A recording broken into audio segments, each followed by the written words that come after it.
Okay, so I'm gonna do a little quick demo here of an alternative way to do your challah. We can actually fill it with cinnamon sugar so that it's kind of a sweeter loaf. We'll still make great French toast. You could still use it in bread pudding, but it's also great by itself, just toasted with some butter. So yeah, this is the loaf that I put orange zest and cardamom into, and you can see we've gotten quite a rise. It was just right down about here last night. It's nice and airy, really springy.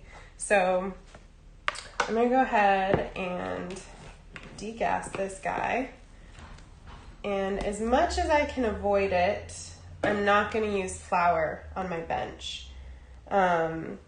And you'll see why that's important when you're rolling your challah out, because you kind of need it to stick to the counter a little bit in order to properly seal the kind of cylinders that we're going to roll out. So yeah, I'm just going to go ahead and divide this guy. This is where your scale and your handy dandy bench scraper are going to come in really handy. So let's see, it's about 1 pound, 12 ounces.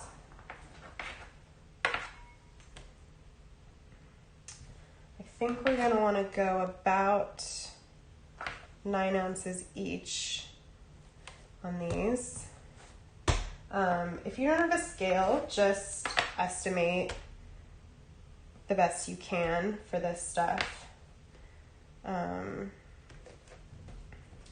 It does not need to be exact. So, but yeah, if you do have a scale, right around 9 ounces should be perfect for dividing this into 3 pieces. And then I'll show you where this differs a little bit with the way that we're going to do it.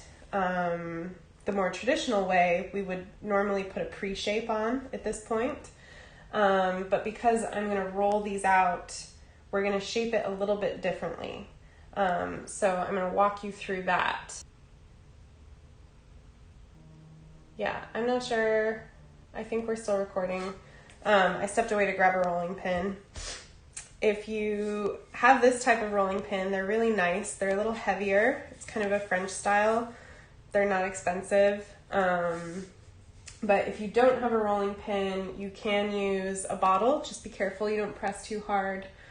And you can also use anything that's kind of this shape. Travel coffee mugs work sometimes. Glasses, just again, be careful. So just so it doesn't stick too much to my counter, I'm going to sprinkle just a little bit of flour. Again, I don't really want too much. I'm going to press it out a little bit. I'm going to roll a little bit this way. I don't want it to be too tall, but I do want to get my length on there. So that's where most of the rolling is going to be focused. The dough's feeling really nice. It's got good extensibility to it. And because it was in the fridge, it's pretty easy to work with. It smells good too.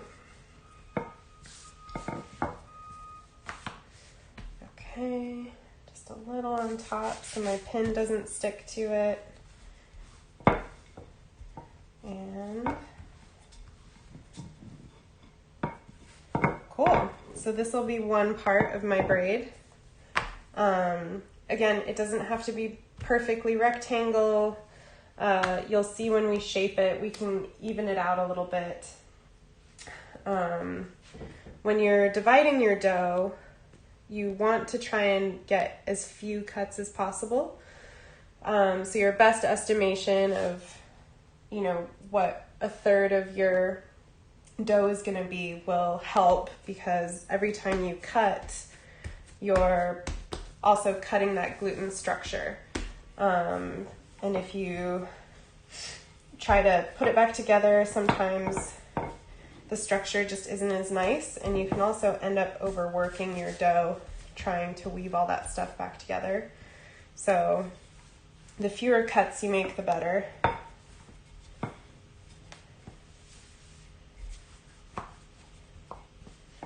I'm just kind of stretching it by hand a little bit too, and kind of tap it on the counter just to get a little more length out of it. And the dough might be a little tight right now, but it'll also relax as it sits out. We'll give it a little resting period.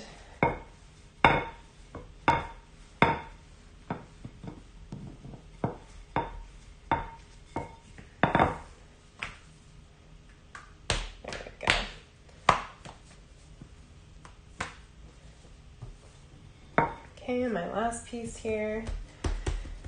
And I've kind of tried to cut it into rectangles as a basic estimation of the shape that I'm trying to achieve. So again, just working with the dough to achieve the best possible outcome by not working against it, basically. Trying to work as a team here. It's kind of the fun thing about bread, but also a challenging thing, is that you're always in defense. The bread is in charge. As much as we'd like to think we have control, you're working with a series of complex biological and chemical reactions, and it's alive. And is going to respond to its environment, to all of the complex things that exist within it. And we, as bakers, have to live with that and try to make the best of it. So as you work more with dough, you get a really good feel for it. You can kind of identify what's going on with it, what it needs, if it wants more water, if it needs a little more mixing, if it needs more proofing time. Eventually you become comfortable speaking its language, which is good because it's not going to speak yours. But you can see it's already relaxing a little bit. It's stretching out, feels a lot less tight than even a few minutes ago, which is great. So, to do this cinnamon sugar filled challah, it's very simple. I've taken some brown sugar, about a cup of packed brown sugar, a heaping teaspoon of cinnamon, and a heaping tablespoon of just flour. And the flour is going to kind of help it bond and absorb some of the moisture that comes from the butter as it bakes. And I've got some softened butter right here. You can just leave it out on your countertop. You don't want melted butter, but if you have some soft butter that you keep around for buttering toast, that should be about the perfect consistency. I've got a little offset spatula right here. You can use a rubber spatula, you can use a butter knife. These are really handy tools for lots of different applications. I think that any kitchen is improved by their presence, but if you don't have one, you can use just about anything to spread your butter, including your fingers. Don't be afraid to get in there. That's one of the fun things about dough, is that it is very tactile and you can just jump right in. It won't bite. So, as I'm spreading this butter, I don't want it to be too thick. I want to be able to kind of see the dough through the butter. And I'm also going to leave here at the bottom a section that is not buttered at all. and that's gonna help me seal it up as I roll it later. So I'll kind of clean that off. Scrape some of this off here. There we go. All right. Not perfect, but good enough for our purposes. And then we're just gonna take some of this sugar mixture and pretty liberally sprinkle it on. And I'm just gonna spread it around by hand. I like doing it this way because you can get a really even spread. You can feel that it's even with your fingers. And again, you want it to the point where the sugar is basically sticking to the butter that we just put down, but you don't want it piled on top of that. So just a nice thin layer. Trust me, it will be plenty. So then we're gonna take it and kind of pull up here at the edge, and just do a really small fold like that. And I'm not really pressing it, I'm just stretching that edge a little bit, and rolling it over to give me my start here. And we don't want to roll this too tight, but we do want it to be as even as possible. So then I'm going to come back over here and do kind of the same thing and just follow it down. Keep it going. You can stretch it at the ends to keep it nice and even. And I'm just going to keep kind of, the further down you get, the less you need to really guide it. The more you can just kind of pull it over. So at this point, I'm going to take my bench scraper here and sweep this stuff out of my way because I want it to be able to stick. So I'm coming in here and I'm going to roll this over so that that seam is going to end up directly underneath on the table here. I'm just kind of going to take my hands and squeeze to make this nice and even, get all of that dough and filling evenly distributed. And if you want, you can kind of pinch it off at the ends here. You don't have to do it too tight, but just to trap all of that good stuff inside. And as I'm rolling, I'm pressing with my fingers into the counter. And that is pushing the dough into itself, and it's going to seal it against the counter. And then I'm doing the same thing with my thumbs as I go the other way. Press, press, press, just like that. And this will slightly stretch it out. Will give me a nice good seal as I go along. Get all the way to the end. And you can see right along here that it's actually sealed up pretty nicely. We can take these parts that were kind of uneven when we started and just pinch them closed. Give it an extra good little pinch. And then roll it back over and keep pressing it out. And see, if I had a bunch of flour on my bench right now, it would be really difficult to roll this dough.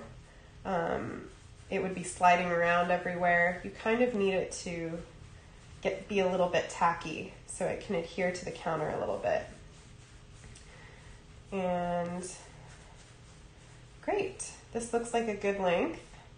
And I'm just gonna take this guy, set him up here, and do the same thing for these other three, or two, as it were.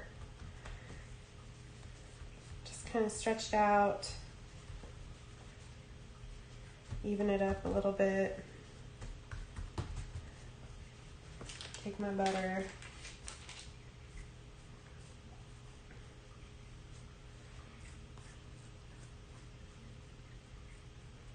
remembering to leave this bottom here uncovered in butter so that we can get a nice seal.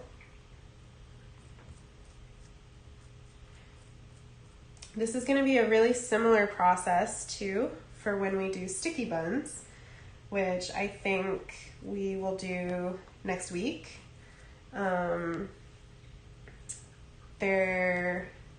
The dough is going to feel actually pretty similar. It's a little bit richer, but this rolling process should feel very familiar if you do it this way. And then also join me for the sticky bun demo. All right. Okay. Sweep that out of the way.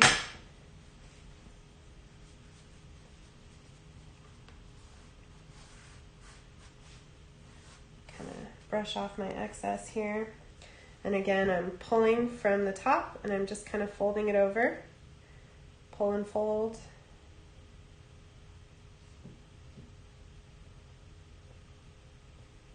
I'm just stretching to make it even. Come back over here. Fold that over.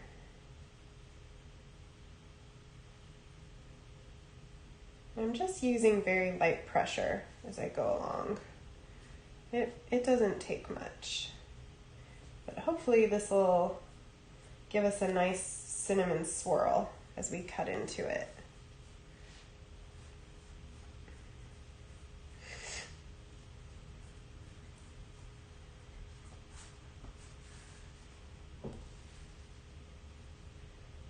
Okay, get all of this excess out of the way. And if you want, you can hang on to this excess cinnamon sugar. It just has a little bit of flour in it, so, you know, it would be fine over some toast. You can just keep it in an airtight container and use it for sticky buns or future applications. There's nothing in it that will really go bad. Okay. And again, so you can hopefully see, I'm pressing that seal into the counter and then doing the same thing with my thumbs. Press, press, and you can feel it tighten and seal as you go along.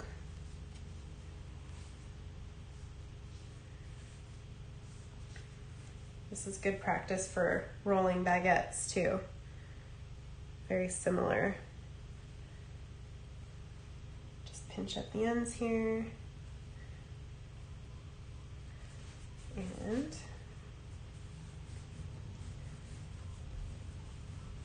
I'm not really pressing down on the dough as I'm doing this either. I'm mostly pressing outwards. I'm not using a ton of pressure though. As you roll out that direction, it's a pretty extensible dough and it should stretch pretty easily for you. You want to avoid pressing and pulling because you will tear it if you're not careful. So just kind of use the dough as your guide. Again, it'll tell you what it wants. And our last one here.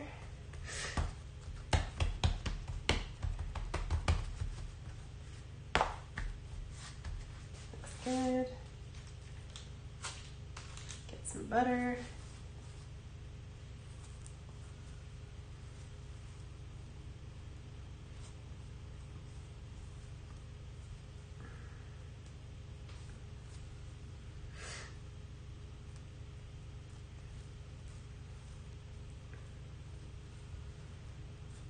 Okay.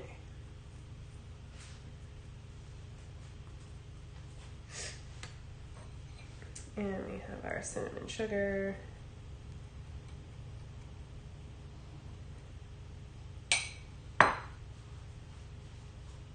So yeah, if you're making it this way, your challah at home, you can probably get away with just a half cup of the brown sugar mixture. I have quite a bit left over from what I made. I was just estimating.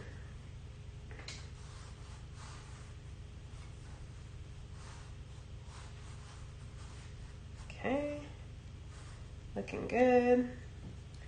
Pull and fold.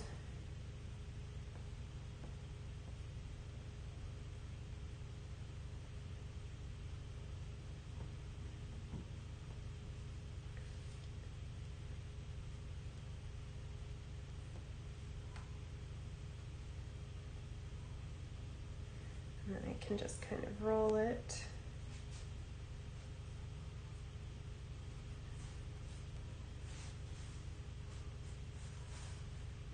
Pinch my ends.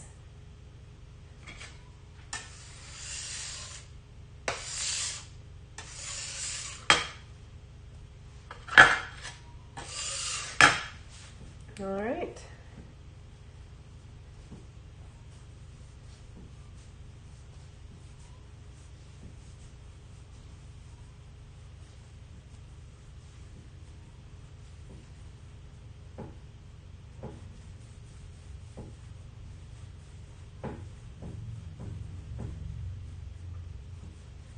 All right, so at this point, we have our three kind of wands here, and we can start braiding.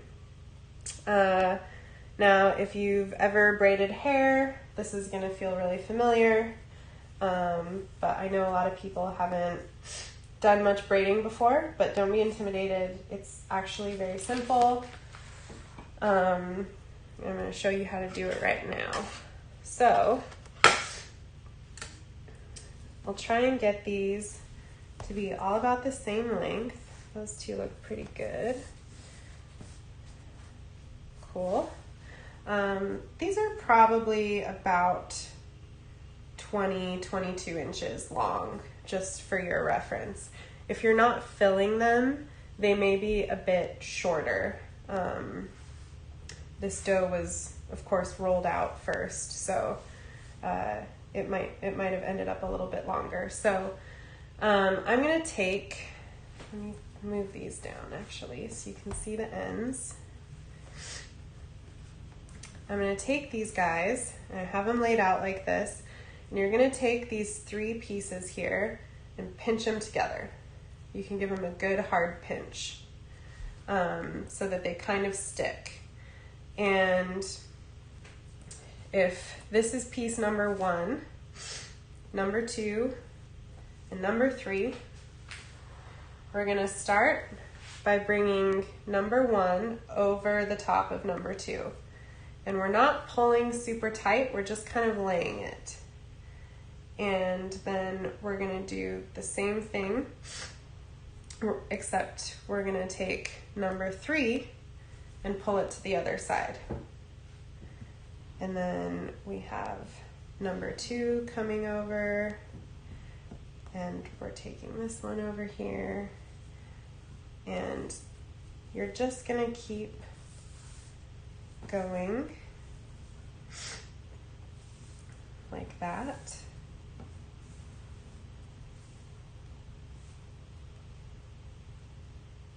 Until you have a nice braid.